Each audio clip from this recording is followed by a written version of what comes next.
राम राम मित्रांनो, मी अमोल कोळेकर पाटील. आज 28 तारीख महाराष्ट्रासाठी काळा दिवस ठरलाय. अजित पवारांचं विमान अपघातामध्ये निधन झालं. उद्या सकाळी 9 वाजता त्यांच्या पार्थिवावरती अंतिम संस्कार होणार आहेत. त्या कार्यक्रमाला नरेंद्र मोदी असतील, अमित शहा असतील, देशभरातले अनेक सगळे नेते असतील, सगळेजण येतील. पण या सगळ्या प्रवासामध्ये अजित पवार अचानक एक्झिट मारतील असं कधीही वाटलं नाही. मित्रांनो, आज महाराष्ट्र हळहळ करतोय एका राजकीय व्यक्तीसाठी. म्हणजे त्याचं कारण तुम्हाला सांगतो. त्या माणसानं काम केलंय. प्रत्येक गावातला माणूस आज हळहळ करतोय त्या माणसासाठी. अजित पवार जे फक्त लोक बोलत होते की 5ला उठून काय कामं करता, भ्रष्टाचार करायची कामं करता, हा सगळा एक वेगळा पार्ट असेल. आपण आपल्या व्हिडिओच्या माध्यमातून अनेक वेळा अजित पवारांना धारेवर धरले, टीका केली त्यांच्यावरती आपण परखड भाषेमध्ये बोललोय. अनेक व्हिडिओ आहेत आपल्या चॅनलला अजित पवारांच्या वरती. पण तरी देखील त्या माणसाच्या विरोधामध्ये किंवा त्या माणसाबद्दल आपल्या मनामध्ये 2% देखील द्वेष नाहीये. कारण त्या माणसाचं काम आहे. आज महाराष्ट्रातला कानाकोपऱ्यातला प्रत्येक गावातला व्यक्ती, प्रत्येक घरातला व्यक्ती हळहळ व्यक्त करतोय.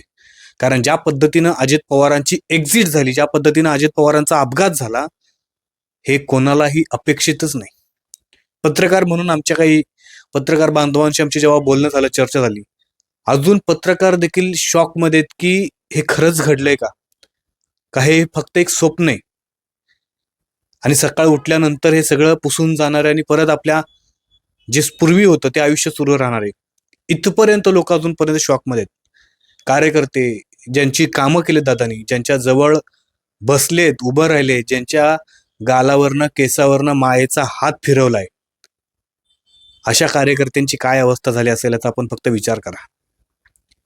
मित्रांनो, हा घात आहे का अपघात आहे ह्याच्यावरती जरी शरद पवारांनी स्टेटमेंट देऊन विषय संपवला असला तरी आपल्याला ही गोष्ट गांभीर्याने बघावं लागेल की शरद पवार आणि यांचं स्टेटमेंट हे म्हणजे तिथं असणाऱ्या जनसमुदायासाठी फार मोठा आधार आहे.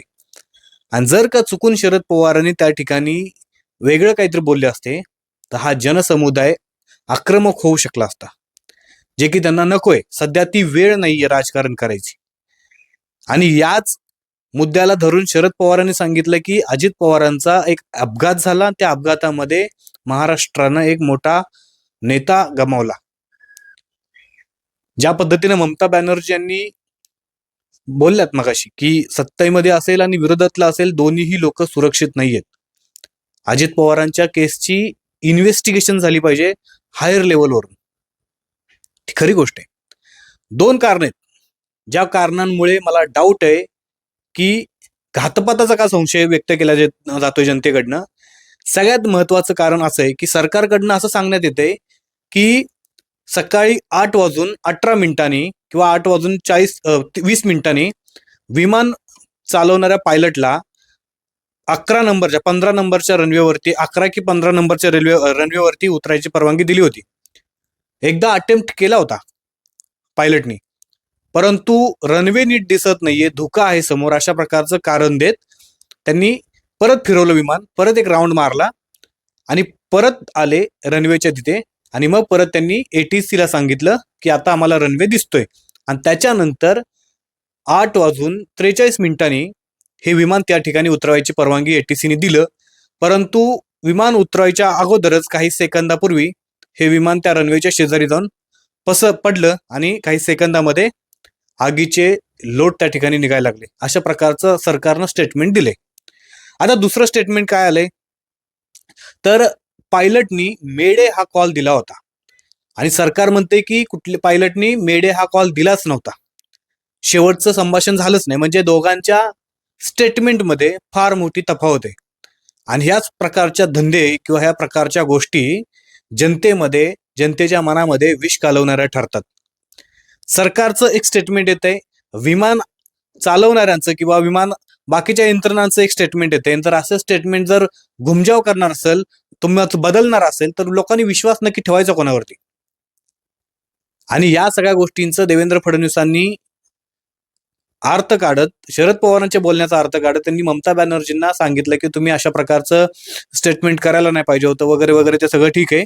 सगळे बोलतात की अशा वेळेला कुणी राजकारण करायचं नाही, मात्र सत्ताधारी लोक या सगळ्या गोष्टींचं राजकारण करून कसं विरजण टाकता येईल ते टाकायचा प्रयत्न करतात. अजित पवारांच्या अशा प्रकारच्या अकाली एक्झिटमुळं बऱ्याच लोकांना संशय आहे. अजून अनेक लोकांना त्यांचा मृत्यू झालाय हे पचतच नाहीये, ही बातमीच त्यांच्याकडे हजम होत नाहीये. अजून अनेक लोकांना माहिती नाही की नक्की घडलंय काय. तुम्ही त्या आईचा विचार करा. अजितदादांच्या आई फार्म हाऊसवरती होत्या. 4 दिवसापूर्वी अजितदादा भेटून गेले. 15-20 मिनिटं आईसोबत त्यांनी वेळ घालवला. त्या आईला ज्यावेळेला सकाळी समजलं की बारामतीजवळ हेलिकॉप्टर विमानाचा अपघात झालाय, त्यावेळेला त्या फार्म हाऊसवरचा मॅनेजर असणाऱ्या व्यक्तीनं टीव्ही बंद केली आणि सांगितलं की थोडंफार खर्चटले ते बरं होतील. आईची माया काय असं तुम्हाला सांगतो. आईची माया अशी होती की आईनं विचार केला की चल थोडंसं जरी खर्चटले ना, आपण जाऊन हॉस्पिटलला जाऊन बघून येऊ. पण ज्या पद्धतीनं नंतर न्यूज यायला लागला की अजितदादांचा मृत्यू झाला, हे झालंय ते झालंय, त्या फार्म हाऊसच्या मॅनेजरला माहित होतं की जर आई त्या ठिकाणी गेल्या तर आईना तो धक्का सहन होणार नाही. आणि म्हणून त्यावेळेला त्या फार्म हाऊसच्या मॅनेजरने सांगितलं की गाडी नाहीये आपल्याकडे, गाडी आपली खराब झाली. अजितदादांच्या आई स्वतः फार्म हाऊसच्या बाहेर चालत गेल्या आणि सांगितलं की मला हॉस्पिटलला जायचं, मला हॉस्पिटलला घेऊन जा. ना इलाजानी फार्म हाऊसच्या मॅनेजरला आईंना घेऊन बारामतीतल्या त्यांच्या घरी यावं लागलं. आणि तिथं आल्यानंतर त्यांना हा सगळा घटना समजली, सगळी प्रकरण समजली. जर त्या घटनेच्या पाठीमागे काय घातपात नसेल किंवा काय जो काय असेल तुमचा, तुम्ही या सगळ्या गोष्टींचा जोपर्यंत प्रत्येक व्यक्तीला त्यांच्या मनाची शांती होत नाही तोपर्यंत या राज्यातल्या जनतेला समजून घेण्याचं कर्तव्य या राज्याच्या मुख्यमंत्र्यांचे, कारण ते या राज्याचे राज्यकर्ते आहेत. तुम्ही या राज्याचं पालकत्व स्वीकारले. तुम्ही अशा प्रकारचं स्टेटमेंट जर केलं तर या राज्यातली जनता नक्की बघणार कोणाकडे. आणि म्हणून सांगतो मित्रांनो की अजितदादांच्या घातपाताचा किंवा अपघाताचा संशय याहीसाठी वळवतोय कारण पाठीमागच्या 8 ते 10 दिवसाचं जर आपण राजकारण बघितलं, नाना पटोले 8 दिवसापूर्वी बोलले होते की येणाऱ्या 8 दिवसामध्ये नक्की तुम्हाला काहीतरी मोठं बघायला मिळेल. भाजप, शिंदे आणि अजितदादांचा गेम करणार आहे, स्टेटमेंट व्हायरल झाले. आणि या सगळ्या गोष्टी बघितल्यानंतर आणि अजित पवार ज्या पद्धतीने शरद पवारांची आणि अजित पवारांची जवळीक वाढताना आपण बघितली, पुणे महानगरपालिका असेल, पंचायत समिती, जिल्हा परिषदेच्या निवडणुका असतील, आणि यानंतर अनेक काल बजरंग सोनवणेंचं मी भाषण ऐकत होतो, ते आजही व्हायरल झालं की त्यावेळेला ते म्हणाले की येणाऱ्या 8 दिवसामध्ये सत्तेमध्ये सरकारमध्ये फार मोठे बदल आपल्याला बघायला मिळतील, त्यामुळे तुम्ही शांत राहा, मी कधी अशा मोकळ्या पुढ्या सोडत नाही. काही ना काहीतरी नक्की घडणार होतं या पुढच्या 8 ते 10 दिवसामध्ये, जे कोणाला तरी नको होतं म्हणून अजित पवारांचा जीव घेतला का काय, असं काहीतरी आहे का. मग जोपर्यंत या राज्यातल्या जनतेला, म्हणजे जे लोक अजित पवारांवरती प्रेम करतात आणि जे लोक या संविधानावरती प्रेम करतात, ज्यांना हे कायद्याचं राज्य हवंय, त्या लोकांच्या मनातल्या शंका दूर होऊ द्यात ना, झाल्या पाहिजेत ना. तुमचं म्हणणं काय ते कमेंट करून नक्की सांगा.